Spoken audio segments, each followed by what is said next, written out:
ఉంది. నా కష్టార్జితాన్ని నా దేవుడు ఆశీర్వదిస్తున్నాడు, నా కష్టార్జితాన్ని నేను అనుభవిస్తున్నాను, ప్రభు కొరకు ఈ జీవితం చాలు నాకు అని ఎంత సంతోషంగా మాట్లాడుతాడు. ఆశ్చర్యమైన సంగతి చెప్తాను.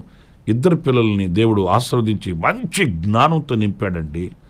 ఇద్దరు పిల్లలు ఇంజనీర్లుగా వాళ్ళు సెటిల్ అయిపోయారు.